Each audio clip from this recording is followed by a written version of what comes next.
Olá, eu sou a professora Cláudia Gomes, eu sou uma mulher branca com os cabelos na altura dos ombros e estou vestindo uma roupa estampada. E eu estou aqui no Museu de Arte do Rio para a gente falar sobre diversidade africana. E quando a gente fala de África, por que vem na nossa cabeça elefantes, girafas, deserto, pobreza e escravidão? Então, por que a gente conhece tão pouco sobre a história da África? Nessa aula, eu quero falar para vocês sobre a diversidade africana. Eu quero falar que a África é um continente inteiro e que tem muito a ver com a nossa história. Por quê? Porque esses povos e a sua diversidade vieram para o Brasil e formaram a nossa cultura. Então, por isso eu estou aqui para mostrar a diversidade africana a partir do resultado da nossa cultura através da arte. Então, vem comigo que eu vou te contar essa história. Agora, aqui no estúdio, vamos continuar nossa aula. E para falar de diversidade africana, eu vou bem lá atrás, porque você certamente já ouviu falar que a África é o berço da humanidade. E aí você pode me perguntar, isso faz sentido? Então, faz todo sentido. Por quê? Há cerca de 350 mil anos surgiu o homem no continente africano e todas as evidências arqueológicas comprovam isso. E somente entre 150 a 130 mil anos atrás, esses seres humanos migraram para outros continentes. E por ser o berço da humanidade e local de origem de milhões de brasileiros, a história da África é tão importante para a gente. E para começar a falar dessa diversidade africana, vamos falar primeiro da sua diversidade geográfica. O continente africano, primeiro, é gigantesco, tem mais de 30 milhões de quilômetros quadrados, com dezenas de países, centenas de povos, etnias, línguas, religiões. E também de climas desérticos, climas de floresta, clima com altitude alta, com altitude baixa, que só isso faz com que essas populações vivam de modo bem diferente. Então vamos dar uma olhada nesse mapa. Aqui podemos ver quão grande é a África e como é pequena a Europa e o Oriente Próximo, por exemplo, e seus pontos extremos, norte, leste, sul e oeste. E podemos dividir a África em duas regiões principais, a África do Norte e o sul do continente africano. A África do Norte, ou setentrional, está próxima ao mar Mediterrâneo, e esses países hoje são formados em grande parte por povos de origem árabe, onde predomina a religião islâmica. Essa região é rica em petróleo, como, por exemplo, na Líbia e na Argélia, além das atividades turísticas em países como Marrocos, Tunísia e Egito.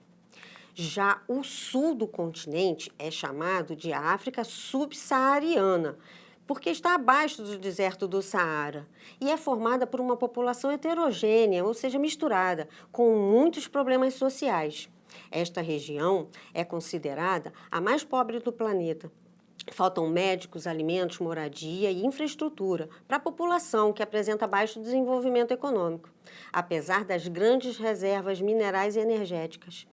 Essa situação é fruto da exploração e da divisão territorial arbitrária feita pelo imperialismo europeu no século XIX e que gerou muitos problemas no século XX e até hoje.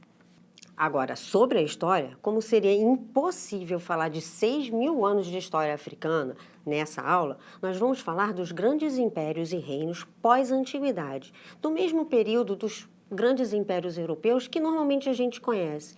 E eu posso falar que, como o continente africano sempre foi muito rico, foi alvo de disputas externas e internas. E esses reinos, grandes reinos que enriqueceram, foi por causa de uma região chamada o Sahel, que fica perto do deserto do Saara. Desde o século VIII, antes da expansão marítima europeia, a África implementou o comércio nesse território, o Sahel, que é essa faixa que contorna o continente de leste a oeste, na margem sul do deserto. E os povos dessa região enriqueceram com a agricultura, com a extração do ouro e dominavam a metalurgia.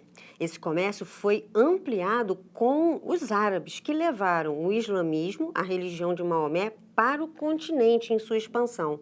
E também pelos europeus, que vinham buscar muita coisa vinda do norte. Abaixo do Sahel, na região subsaariana ocidental, se desenvolveram também os povos iorubás e banto, que vamos falar mais adiante. O reino mais antigo do Sahel foi o Reino de Gana, que ficou conhecido pelos árabes e pelos europeus como Terra do Ouro devido à grande quantidade desse metal que era comercializado. O Reino de Gana foi fundado no século VI por povos do deserto perto do rio Níger.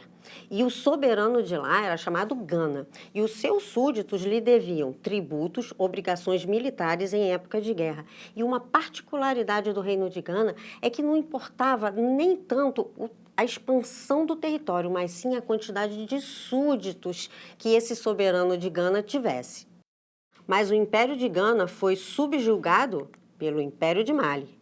Ele deu lugar a um império maior ainda ao expandir o território e agregar outros povos. O comércio era uma atividade importante em Mali. Entre os produtos comercializados estavam o sal, o ouro, o cobre, o marfim, tecidos e nós. Nas cidades do Mali também havia comércio de pessoas, que eram vendidas ou compradas para trabalhar como escravizados. Grande parte da população do império vivia em pequenos vilarejos e dependia da pesca, da agricultura e da criação de animais. Em Mali, o imperador era chamado Mansa e o homem mais rico do mundo, pelos historiadores e economistas, foi o Mansa Musa, que até hoje não se conseguiu estimar bem a quantidade da sua riqueza, mas segundo a revista Infomoney, giraria em torno de 3 trilhões de dólares. É muito dinheiro. Mas até o ano de 1314, Mansa Musa era totalmente desconhecido. Isso mudou quando ele fez uma peregrinação a Meca, cidade sagrada para os muçulmanos, levando 12 toneladas de ouro, com uma caravana estimada em 60 mil homens, entre civis e soldados e escravizados. Só que, ao parar no Egito, ele fez uma doação em ouro que foi tão grande que gerou uma crise inflacionária que demorou 12 anos para reorganizar a economia local. Nós, historiadores, acreditamos que esses números são um pouco exagerados, mas com certeza essa doação e ele era muito rico mesmo. Mas, assim como o Império de Gana, o Império de Mali também foi subjugado por outro povo. Agora, então, a região foi dominada pelos Songais. Em Tombuctu, uma cidade muito importante do Império Songhai, eles conseguiram reorganizar, por exemplo, o abastecimento de água e transportar água do rio e fez com que a agricultura melhorasse bastante. E, além disso, a cidade de Tombuctu, hoje, patrimônio da humanidade, se tornou um centro de conhecimento e de escolas. E havia escola tanto para os pequenininhos quanto para o nível superior.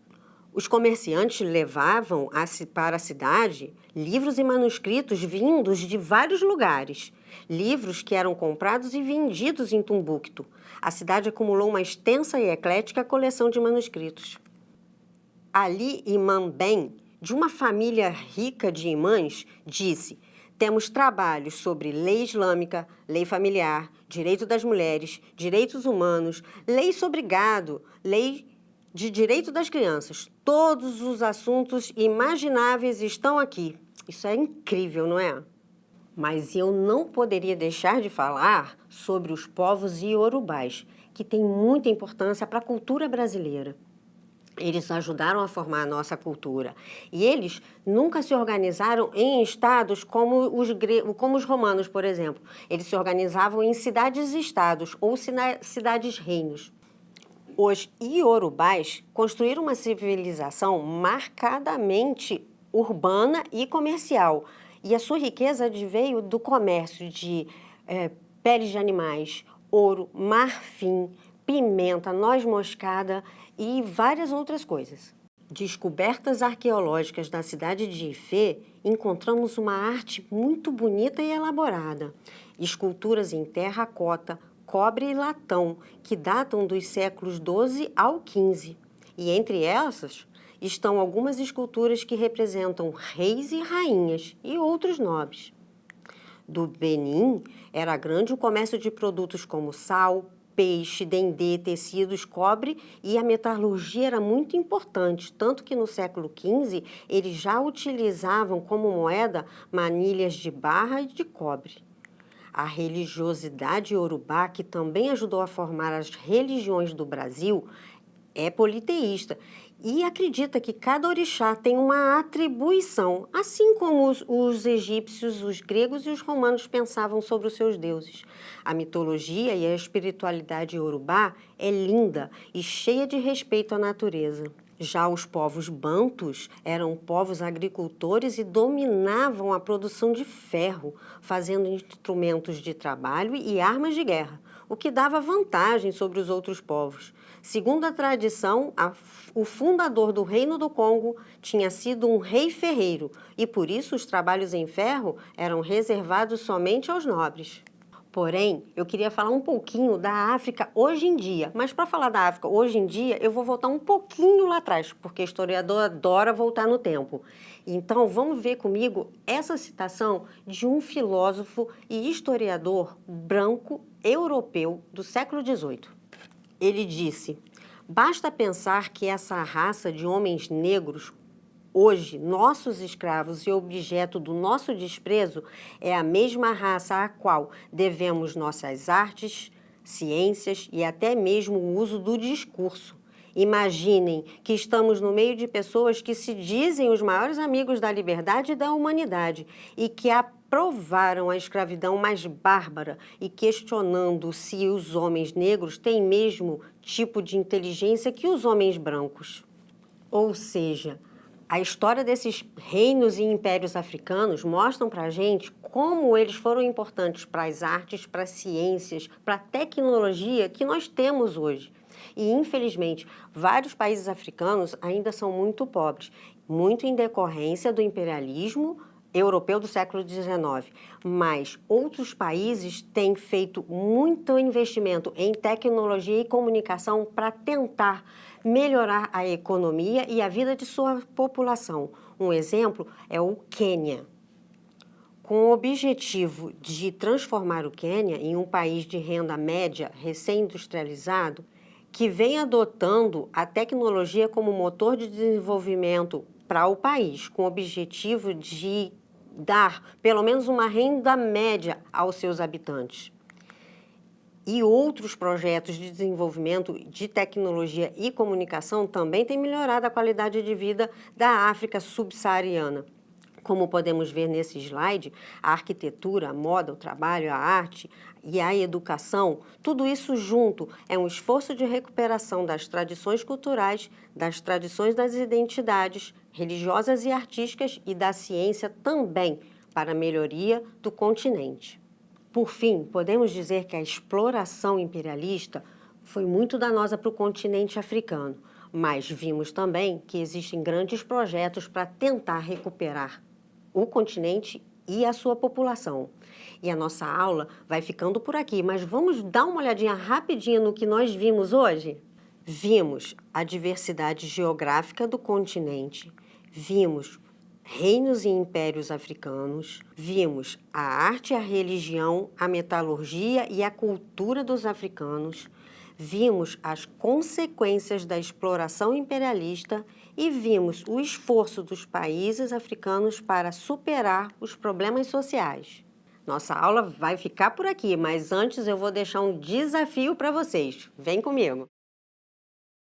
E agora eu trago para vocês um texto do autor moçambicano Mia Couto, que é hoje um dos artistas africanos mais lidos no mundo. Nesse texto que nós vamos ler, ele traz o espírito da nossa aula, que é a diversidade africana. Vamos ler juntos? O que nos caracteriza é a nossa capacidade de sermos diversos e de produzirmos diversidade. O grande milagre é que entre bilhões de pessoas, cada ser humano é uma criatura única e irrepetível. A partir dessa linda reflexão de Mia Couto e dessas obras que mostram as diversas formas da beleza negra na imagem do artista O Bastardo, pesquise e explique num pequeno texto ou através de imagens o significado da diversidade e, ao mesmo tempo, ser único. Nossa aula fica por aqui. Fica ligado então agora na próxima aula de História. Tchau!